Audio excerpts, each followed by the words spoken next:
January 24th, 1943, 6 in the morning. Wewak Harbor on the northern coast of Japanese-held New Guinea. A Japanese destroyer named Harasam is bearing down on an American submarine at 30 knots. Range 400 yards. Time to collision 45 seconds. Every rule of American submarine warfare says the captain must dive, must run, must hide in the deep water and pray. Instead, he turns his submarine toward the destroyer. His name is Dudley Walker Morton. He is 35 years old. He has one torpedo left in his forward tubes, and in the next 39 seconds, he is going to change how the United States Navy fights the entire war in the Pacific Ocean. 9 months later, he will be dead at the bottom of the Sea of Japan, alongside 78 of his men. Before that happens, he will sink 19 Japanese ships.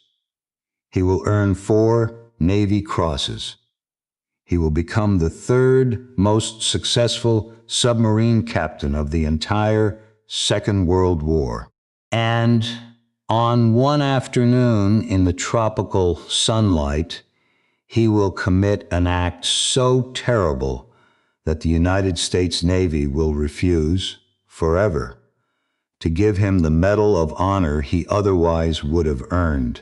This is the true story of the most dangerous submarine Captain America ever produced. This is the story of the darkest hour that erased his name from the list of clean heroes. And this is the story of the strait at the northern edge of the world that finally kept him. The Pacific Ocean does not forgive mistakes.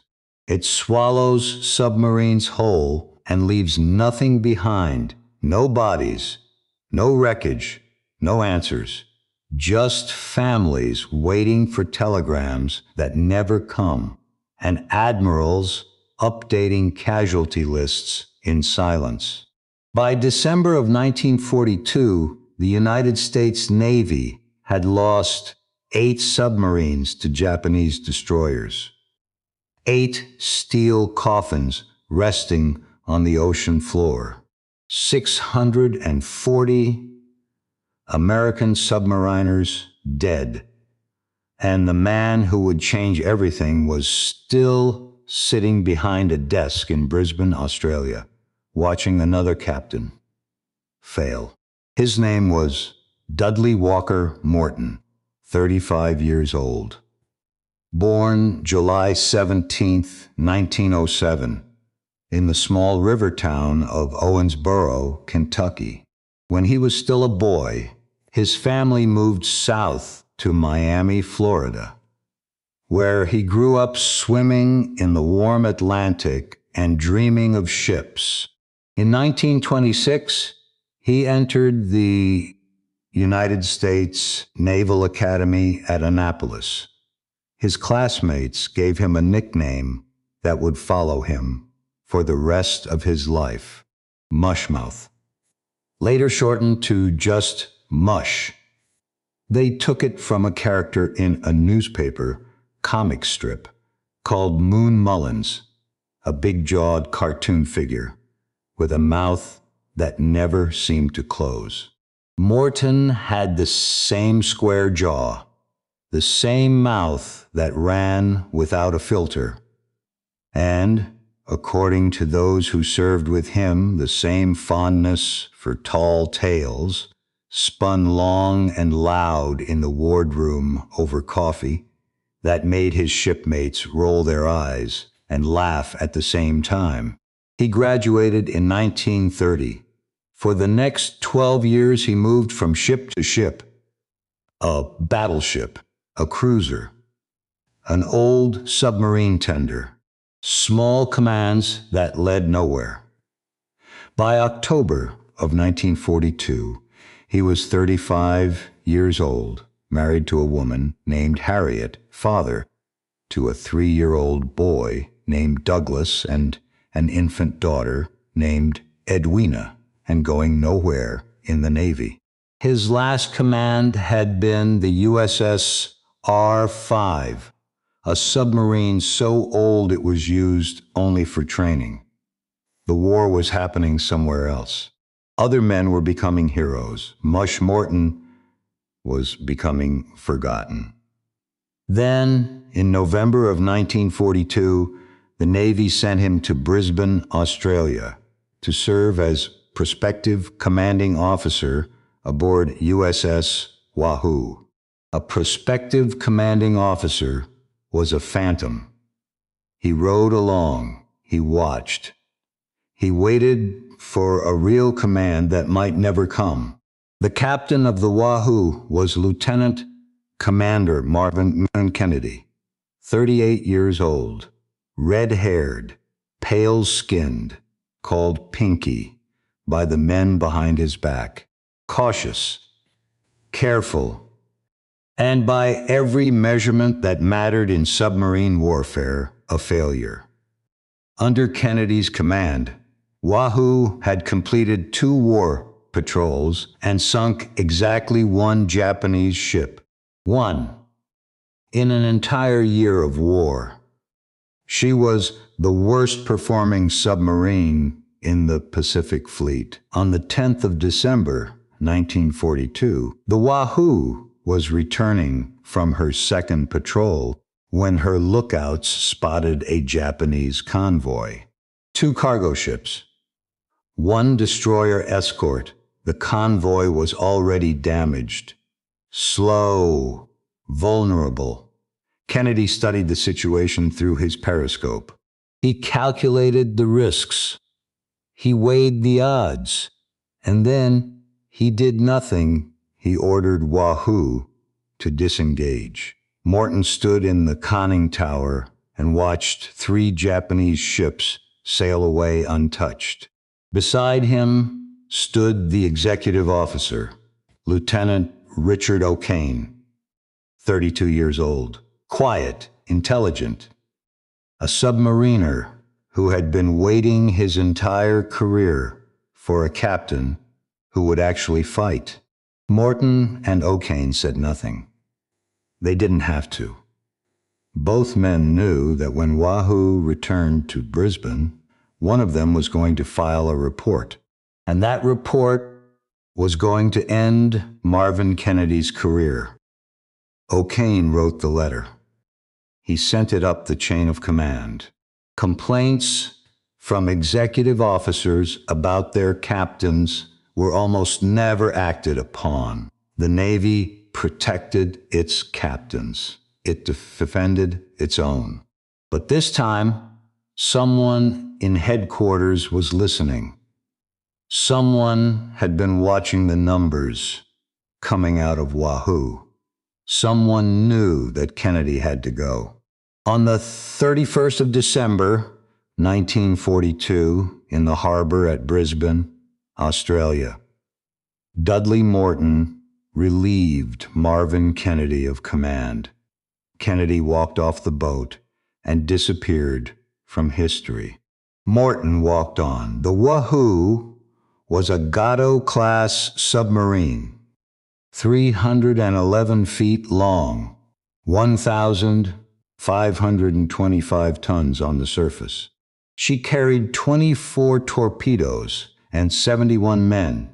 She could dive to 300 feet safely, deeper in emergencies, and she could run 21 knots on the surface using 4 diesel engines. Submerged, running on batteries alone, she made 9 knots for a short time before the batteries died.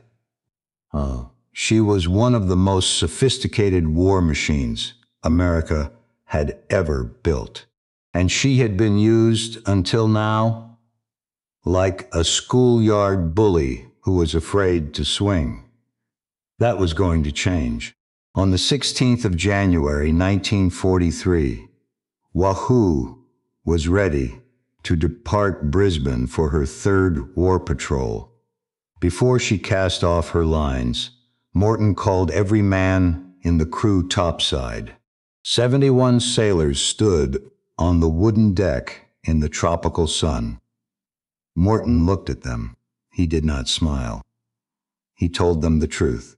He told them that this patrol was going to be different, that they were going to hunt Japanese ships aggressively, that they were going to attack on the surface at night, close the range, and put torpedoes into everything that flew a Japanese flag. He told them that the Wahoo was expendable. Those were his exact words, expendable. He told them that if they were unlucky, they would die. If they were lucky, they would come home covered in glory. Either way, they were going to fight. Then he made them an offer. Any man who did not want to sail on this patrol had 30 minutes to see the yeoman and request a transfer. No questions asked, no stigma attached. Morton would sign the papers personally. Nothing would be said about the man who left. Nothing would be written in his record. He would simply be gone, and no one aboard Wahoo would ever mention his name again. Morton looked at his watch. 30 minutes passed. Not one man requested transfer. Not one. 71 sailors stood on that deck and volunteered silently to follow a man they barely knew into waters they had never seen. They did it because Morton had done something no captain had ever done before. He had told them the truth, and they respected him for it more than they had ever respected the man who had lied to them with caution. Wahoo cast off her lines and slipped out of Brisbane Harbor into the open sea. Her orders were simple. 6 words on a single sheet of paper. Reconnoiter Wewak Harbor in New Guinea. Reconnoiter. In naval language, that word means one thing. Look. Observe. Report back. Do not engage. Do not attack. Do not put yourself at risk. Just gather information and go home. Morton read the order. He nodded. He folded the paper, and then he interpreted reconnoiter in a way no captain had ever interpreted it before. He was going to enter the harbor and destroy everything inside it. There was, however, a problem, a significant problem. The United States Navy had no charts of Wewak Harbor. None. 0 surveys. No depth soundings. No navigation references of any kind. Wewak was a Japanese supply base on the northern coast of New Guinea, and no American vessel had ever mapped the approach. Wahoo was going to enter enemy waters completely blind, except she wasn't, not entirely. A motor machinist mate named Dalton Keeter had been shopping in Australia during the layover. In a small bookshop in Brisbane, he had purchased a cheap Australian school atlas. It had cost him $2. Inside, it was a small map of New Guinea, and on that map, printed in tiny letters, was a name, Wewak. Beside the name was a small indentation on the coastline. That was it. That was the map. $2 of children's geography being used to plan an attack on a Japanese naval base. Morton took the atlas. He studied it. He calculated. He made his decision. They were going in. Wahoo submerged before dawn on the 24th of January, 1943. She crept toward Wewak at periscope depth, moving through waters no American submarine had ever entered.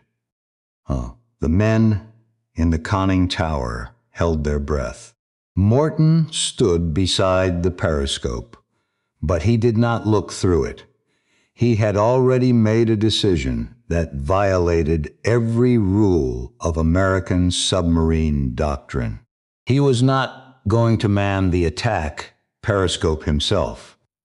That job, on every American submarine in the Pacific, belonged to the captain.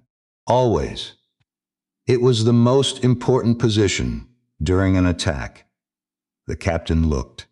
The captain decided. The captain fired. It had been that way since the first submarines went to sea. Morton looked at Richard O'Kane. He handed him the periscope. O'Kane would be the eyes.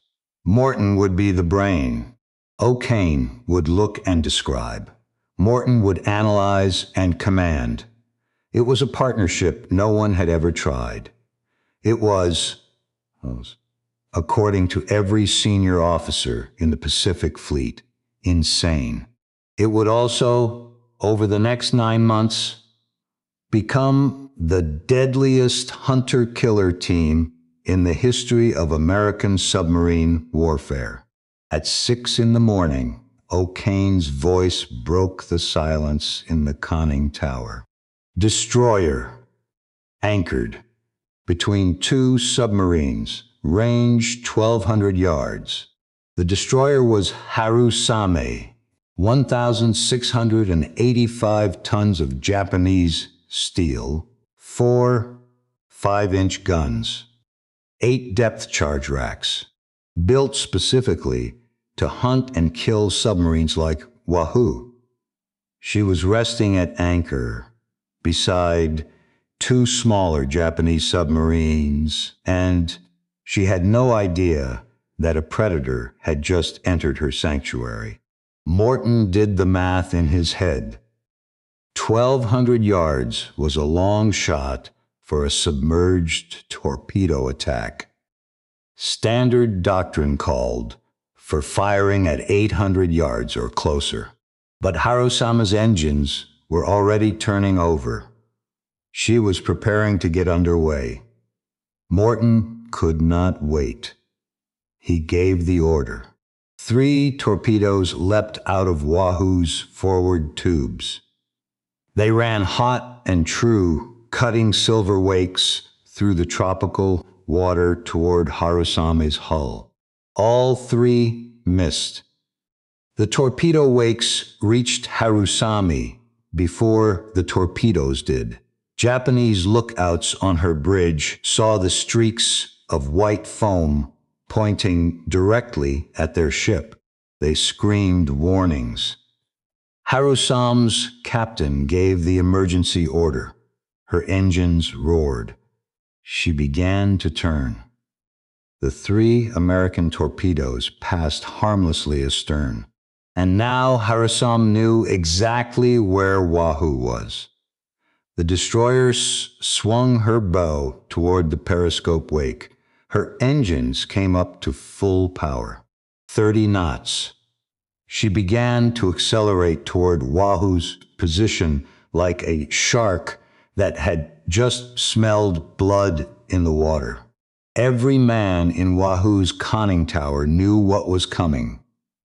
Depth charges, ramming, death. Morton fired a 4th torpedo. It missed. Harusame kept coming, 800 yards, 600 yards, 400 yards. The Japanese destroyer's bow wave was visible now through the periscope, a white mustache of foam curling in front of her stem. Japanese sailors were lining her deck, pointing at the periscope, shouting to their comrades. Morton had 1 torpedo remaining in his forward tubes. 1. The men in the conning tower waited for the order to dive. That was the doctrine. That was what every captain in the Pacific would have done. Dive deep, rig for silent running, hope the depth charges missed, hope the destroyer lost contact, hope to survive. Morton did not give that order. He looked at Richard O'Kane. He spoke 4 words that had never been spoken in combat before. Fire down the throat, down the throat.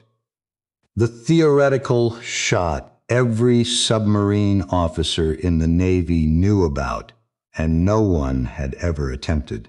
Fire the last torpedo directly at the attacking destroyer's bow. Let it run straight into the oncoming ship. If the torpedo hit, the destroyer would explode. If the torpedo missed, the destroyer would ram Wahoo at 30 knots and cut her in half. There was no in-between, no middle ground, no second chance. The last torpedo left Wahoo's tube at 46 knots. Travel time to target, 39 seconds. In those 39 seconds, Harasam closed to within 800 yards. Her deck guns opened fire on the periscope. Shells threw up geysers of water around Wahoo's position. Morton ordered emergency dive. Wahoo's bow dropped at maximum angle. 300 feet. Silent running. Rig for depth charges. And then they waited. The men in the conning tower could hear Harusame's propellers churning through the water directly overhead. High-pitched, urgent, close. Getting closer. The destroyer was passing right over them, preparing to drop the depth charges that would end everything. And then the sound stopped. A silence. Complete, absolute. Then an explosion. So massive, so violent, that it lifted Wahoo's stern 12 feet upward before slamming her back down. Light fixtures shattered. Cork insulation rained from the overhead. Men flew across compartments. Someone was screaming. Someone else was laughing. And Morton, gripping the periscope shears with both hands, was smiling for the first time since he had taken command. 90 seconds later, Wahoo came to periscope depth. Where Harusame had been, there was only debris. An expanding oil slick, wreckage floating on the surface. The Japanese destroyer had been struck amidships, and her back had been broken. She was going down, except she wasn't going down, not really. Here is the truth that Morton did not know. The truth that would only emerge after the war ended, when Japanese naval records were finally opened to American investigators. Harusame did not sink at Wewak. Her captain, seeing that his ship was mortally wounded, made an extraordinary decision. He beached her deliberately. He ran her aground on shallow ground to prevent her from going under completely. Days later, Japanese salvage crews arrived. They refloated her. They towed her to a repair yard. 6 months later, she was back at sea. She would continue to hunt American submarines until the 8th of June, 1944, when American aircraft finally sank her for good near Nokwari. Morton reported that he had sunk a Japanese destroyer. The Navy believed him. Newspapers printed his name. But the post-war Joint Army-Navy Assessment Committee, examining Japanese records, quietly downgraded the claim to damage only. The first great victory of Mush Morton's career was, technically, a spectacular near miss. He never knew that. He died believing he had killed her. But whatever Harasame's fate, the tactical revolution was real. Morton had proven, for the first time in the Pacific War, that a submarine did not have to run from a destroyer. A submarine could turn, face the enemy, and fire down the throat of the ship that came to kill her. Wahoo withdrew from Wewak harbor at maximum speed. Behind her, chaos. Ahead of her, open ocean. And somewhere out there, in the days to come, a Japanese convoy was going to appear on the horizon, unaware that the rules of submarine warfare had just changed forever. But before that convoy sank, before Morton became a legend, before the world learned his name, something else was going to happen. Something dark, something that no medal, no citation, no act of courage would ever be able to erase. A ship named Maru was already at sea, carrying nearly 2,000 men toward their deaths. And Mush Morton was hunting for a target. 2 days after Wewak, on the 26th of January, 1943, at 7:15 in the morning, the lookouts on Wahoo's bridge spotted smoke on the horizon. Morton was on the deck within 30 seconds. He raised his binoculars. He counted the plumes, 4 ships, moving south, between New Guinea and the Palau Islands. Distance, 12 miles. Morton ordered flank speed on the surface.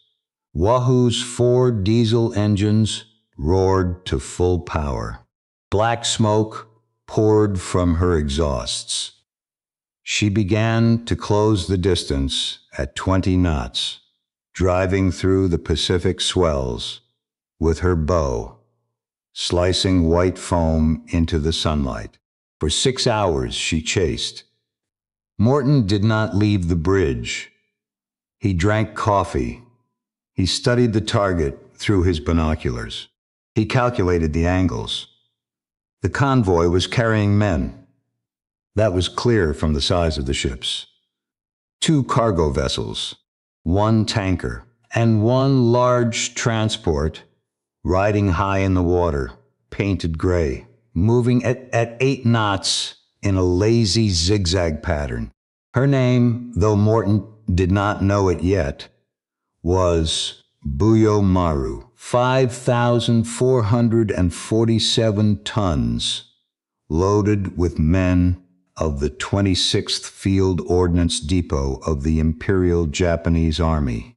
And something else, something Morton could not have known, something no one aboard Wahoo would learn until it was already too late. Maru was also carrying 491 prisoners of war, Indian soldiers of the 2nd Battalion, 16th Punjab Regiment, captured at the fall of Singapore in early 1942, being transported now to Japanese labor camps to be worked and starved and killed by the Empire. At 5:20 in the afternoon, Morton fired 2 torpedoes into the lead freighter. Both hit. The ship began to sink almost immediately. Morton swung Wahoo's bow, 1 torpedo into the 2nd freighter. A hit. Then 3 torpedoes into the large transport, Maru. The 2nd and 3rd struck her amidships. The great gray ship shuddered and stopped dead in the water. She did not sink. Not yet. But she was mortally wounded, and men on her deck were already running for the lifeboats. Morton was not finished. 2 more torpedoes into the second freighter, which was trying to ram Wahoo. Both hit. The ship exploded. Wreckage rained down onto the ocean. The tanker was fleeing on the horizon, and Morton let her go. He had one target left, the transport, still afloat, still full of men. He surfaced. Wahoo rose out of the water in the fading light of the tropical afternoon, and Morton climbed onto the bridge with the deck gun crew, scrambling up behind him. Around the wounded transport, 20 lifeboats bobbed in the water. They were packed with soldiers. Some Japanese, some Indian, all of them helpless. What happened next is the darkest hour of Dudley Morton's career. For approximately 1 hour, Wahoo's crew fired on the lifeboats, machine guns, the 4-inch deck gun. Morton stood on the bridge and directed the fire. His reasoning later was that every Japanese soldier who reached shore was a soldier who would kill Americans in the coming battles for New Guinea. Better to stop them here. Better to stop them now. Better to end it in the water than fight them again on some jungle beach. He did not know that half of the men in those lifeboats were prisoners of war. He did not know they were Indian. He did not know they were unarmed slaves being shipped to certain death. He saw uniforms. He saw enemies. He gave the order to fire. When the shooting stopped, when Lee stopped, approximately 80 Japanese soldiers were dead in the water, and approximately 195 Indian prisoners of war were dead with them. Wahoo withdrew. Morton wrote his patrol report that night in his cabin. He described the action in flat, professional language. He did not apologize. He did not hesitate. He believed he had done what needed to be done. The Hague Convention of 1907, signed and ratified by the United States, explicitly prohibited attacking the survivors of a sunken ship under any circumstances. Morton had violated international law. He almost certainly did not know that men who had already surrendered to captivity in Singapore, men who had done nothing but be born under British rule, had died at his hand. After the war, when the truth emerged from Japanese records, the United States Navy would defend him. They would claim the survivors had opened fire on Wahoo, first with rifles and machine guns from the lifeboats. They would argue that Morton was legally justified in returning fire. Some historians accepted that explanation. Others did not. The debate continues to this day, but there is one thing that is not debated, not by anyone.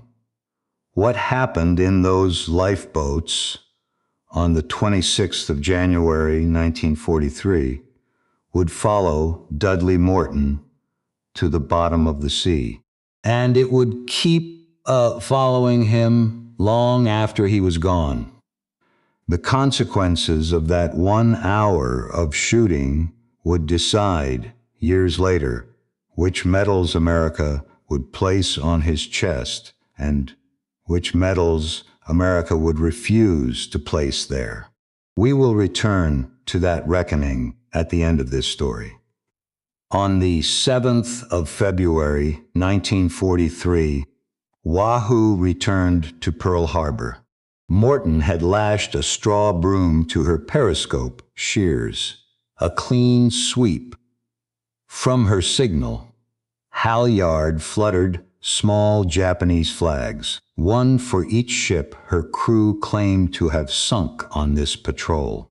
As she tied up at the pier, Admiral Chester Nimitz, commander of the entire Pacific Fleet, walked aboard personally to shake Morton's hand and pin a Navy cross to his chest. Newspapers across America ran his photograph. He was a hero. The war needed heroes, and Mush Morton, with his square jaw and his broom and his flags, was exactly the hero the war needed. For the next 6 months, Wahoo hunted. 4th Patrol in the Yellow Sea off Korea, 3 confirmed kills. 5th Patrol off the Kurils and northern Honshu, 3 more confirmed. The Tamon Maru, the Takao Maru, the Jimu Maru, each one a small victory, each one another Japanese ship at the bottom of the sea, each one a headline in Honolulu, and then in San Francisco, and then in every newspaper in America. But by the 6th Patrol, in the summer of 1943, something was wrong. The Japanese had learned. They had rerouted their convoys. Shipping lanes that once carried dozens of freighters per week were empty. Morton spent days looking through his periscope at nothing. When he did find targets, his torpedoes failed him. The infamous Mark 14 torpedo, plagued from the beginning of the war by defective magnetic exploders and incorrect depth settings, was still not fully fixed. Out of 12 torpedoes fired on that 6th Patrol, only 3 exploded. Morton returned to Pearl Harbor in a rage. He sat down with Admiral Charles Lockwood, commander of Pacific Submarines, and he demanded a solution. Lockwood promised the new Mark 18 electric torpedo, which ran silently and left no telltale wake. It was coming, but it wasn't ready yet. Morton did not want to wait. He wanted to go somewhere new, somewhere no American submarine had ever operated, somewhere the Japanese would never expect. He wanted permission to enter the Sea of Japan itself, the enclosed inland sea between Japan, Korea, and Russia, the most heavily defended body of water in the entire Pacific. Lockwood, exhausted and impressed, granted the request. But then, before the 7th Patrol departed, something happened that no one in the submarine force had anticipated. Richard O'Kane, the executive officer who had stood beside Morton at the periscope through 5 war patrols, who had helped Morton sink every one of those 19 Japanese ships, was promoted to commander. He was given his own boat, USS Tong, a brand new submarine, still being built at Mare Island. O'Kane packed his gear. He shook Morton's hand. He walked off the Wahoo, and he did not look back. Neither man knew it would be the last time they would ever see each other.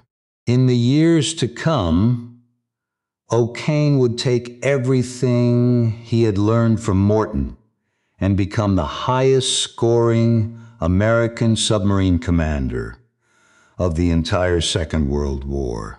24 Japanese ships sent to the bottom, the Medal of Honor, 14 months of torture in a Japanese prison camp, and a homecoming to a country that would remember his name forever.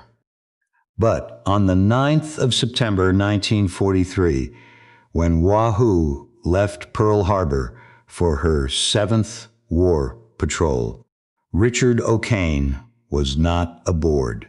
His replacement was a young officer named Vern Skjonsby. Competent, willing, untested. He was not O'Kane. He would never be O'Kane. Morton had lost the second half of his brain. Wahoo sailed north, then west, then north again, aiming for the narrow gate of La Perouse Strait. Behind her, Pearl Harbor grew smaller and smaller in her wake. Ahead of her, the Sea of Japan waited, and in the waters of that sea, and in the skies above it, the Imperial Japanese Navy was already changing the rules. They had learned what Wahoo could do. They were not going to let her do it again. Wahoo entered La Perouse Strait on the night of the 20th of September, 1943. 25 miles of black water separating the northern tip of Japan from the Russian island of Sakhalin. Morton ran her on the surface at flankway speed, hugging the darkness, weaving between two Japanese patrol boats that never saw her pass. By dawn on the 21st, Wahoo was inside the Sea of Japan, the first American submarine ever to enter these waters, hunt in them, and prepare to leave alive. For the next 3 weeks, Morton did what he had always done. He hunted, he struck, he killed. Post-war records confirm 4 Japanese ships sunk during that patrol. A small cargo vessel called Masaki Maru, a freighter called Kanko Maru, a larger merchant ship called Yamato Maru, and on the 5th of October, the passenger and cargo ferry Konran Maru, 7,909 tons, torpedoed off the coast of southern Honshu. Konran Maru went down fast. 544 people died with her. Some were Japanese soldiers, many were not. Civilians, women, children, Korean laborers being transported to the home islands, and 2 sitting members of the Japanese House of Representatives, elected politicians of the empire, drowned in the cold October water off the coast of Honshu. Morton did not see any of them through his periscope. He saw only a ship flying a Japanese flag. He fired. He watched her sink. He wrote his patrol report, and he continued hunting. This is what total war does. It does not distinguish between the guilty and the innocent. It only distinguishes between the targets and the shadows. Morton was a hunter, and Konran Maru was a target. That was all. But in Tokyo, the news landed like a bomb of its own. The loss of Konran Maru, with 2 members of the Diet aboard, was a public humiliation the Imperial Japanese Navy could not tolerate.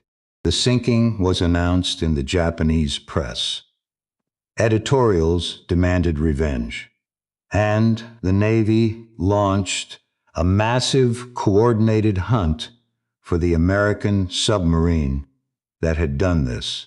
The trap that was about to close on Wahoo in La Perouse Strait was not just a routine defensive net. It was a personal execution order signed in Tokyo. By the 10th of October, Wahoo was running low on torpedoes and low on time. Morton turned her north. He set course for La Perouse Strait. He would exit the way he had come.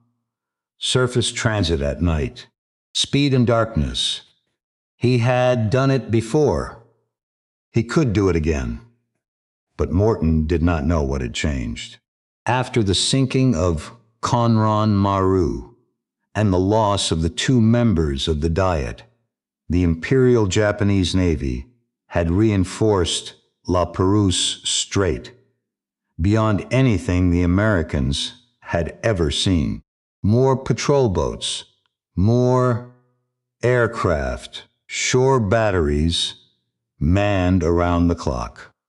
Better coordination between surface and air units, and a new standing order issued from headquarters in Tokyo. Any submarine contact detected in La Perouse Strait was to be attacked with maximum force, without pause, without mercy, until the submarine was confirmed destroyed. The strait Morton was about to enter was no longer a gate. It was a trap. Early on the morning of the 11th of October, 1943, Wahoo was running east on the surface through the Soya Strait, on the northern side of the Japanese island of Hokkaido. Exactly on the schedule her pre-mission plan had called for. She had been under strict radio silence for 28 days since departing Midway on the 13th of September. Her orders were to break silence only after clearing the Kuril Islands chain on the open Pacific side. She would never send that transmission. On a bluff above the strait, a Japanese shore battery spotted her low silhouette against the dawn light.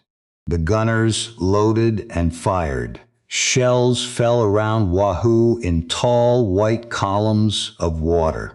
Morton ordered emergency dive. Wahoo went under. Somewhere in that dive, in the shallow waters of the strait, historians now believe Wahoo may have struck a Japanese mine. Whatever happened, she was damaged. She reversed course, turning back to the west, back into the Sea of Japan, trailing a slow, betraying line of fuel oil on the surface behind her. At 9:20 in the morning, a Japanese anti-submarine aircraft flying out of the Naval Air Base at Ominato spotted that oil slick. Then the pilot saw something worse. The dark shadow of a conning tower just beneath the surface. He rolled in and released 3 depth bombs. The hunt that followed was one of the most sustained anti-submarine attacks of the entire Pacific War. Between 9:45 in the morning and 1:30 in the afternoon, 10 separate sorties by 5 different aircraft attacked Wahoo. Surface warships joined them. Depth charges rained down on her position. Bombs exploded above her. Every time she moved, the oil slick betrayed her again. Every time she tried to break contact, another aircraft was already overhead. At 1:30 in the afternoon, the oil trail stopped moving. Wahoo had gone dead in the water. But the Japanese did not stop. They kept attacking until 4:30 that afternoon to make absolutely certain. When it was over, the Imperial Japanese Navy had dropped at least 40 bombs and 69 depth charges onto a single American submarine. It was a mass execution delivered from the sky and the surface for one crime committed weeks earlier, the sinking of Conran Maru. Somewhere in those 7 hours, a bomb or a depth charge found her. The pressure hull broke. Seawater flooded in. Men in the forward compartments died before they knew what was happening. Others, in the aft compartments, had time to feel the deck tilt beneath their feet, time to understand what was coming. Every submariner in the American Navy knew what it meant when your submarine started going down with no compressed air to blow the ballast tanks. It meant you had less than a minute to live. Wahoo settled onto the floor of La Perouse Strait at approximately 213 feet of depth. Her bow drove into the mud. Her stern settled behind her, and in the compartments still holding air, men reached for the shoulders of the men beside them in the failing light. Some prayed, some cursed, some said nothing at all. There was no time for last messages, no time for goodbyes to families in California and Kentucky and Texas and Ohio. One by one, the pressure hull compartments collapsed under the weight of the sea above them. 79 men died. Commander Dudley Walker Morton, 36 years old, husband of Harriet, father of Douglas and Edwina. Lieutenant Vern Skjonsby, executive officer. 77 sailors and officers whose names are engraved on a memorial wall in Washington. Every man aboard, not one survived. Oh. The Japanese patrol boats circled the area until dawn, watching the oil slick spread across the surface of the water. They logged the kill in their reports. They filed those reports away in Tokyo. And they said nothing publicly because they wanted to keep secret the new anti-submarine tactics that had worked so well. In Pearl Harbor, Admiral Lockwood waited for Wahoo's routine position report. It did not come. He waited a day, then a week, then another week. On the 2nd of December, 1943, he officially declared Wahoo overdue and presumed lost. 4 days later, she was stricken from the Naval Vessel Register. Harriet Morton received the telegram at her home in Vallejo, California. She read the words. She did not know, and would not know for years, how her husband had died, or where his body rested, or whether he had suffered. Her son Douglas was 4 years old. Her daughter Edwina was still an infant. Dudley Morton was not officially declared legally deceased until the 7th of January, 1946. More than 2 years after the sea had taken him, he received 4 Navy Crosses. The 4th was posthumous. He received the Distinguished Service Cross from the Army. He received the Purple Heart. He received a Presidential Unit Citation for Wahoo. He never received the Medal of Honor. Every historian who has studied his case agrees on the reason. It was Buyō Maru. It was the lifeboats. It was 1 hour of shooting in the tropical sun that no medal committee could look past, no matter how many Japanese ships he had sunk before or after. He was, in the final accounting by the Joint Army-Navy Assessment Committee, credited with 19 enemy vessels sunk, totaling approximately 55,000 tons. Third highest scoring American submarine commander of the entire Second World War. The 2 men above him on that list, Richard O'Kane and Eugene Fluckey, had both learned from Morton. Both received the Medal of Honor. Morton did not. For 63 years, Wahoo lay in the mud at the bottom of La Perouse Strait, and no one knew exactly where. Then, in July of 2006, a team of Russian divers searching the strait discovered a submarine wreck sitting upright on the seafloor. The conning tower showed damage consistent with aerial bombing. The dimensions matched a Gato-class boat. In October of that year, the United States Navy officially confirmed her identity. It was Wahoo, still on patrol, still standing on her keel, as if waiting for orders that would never come. She was declared a war grave. She remains one to this day. No salvage, no disturbance.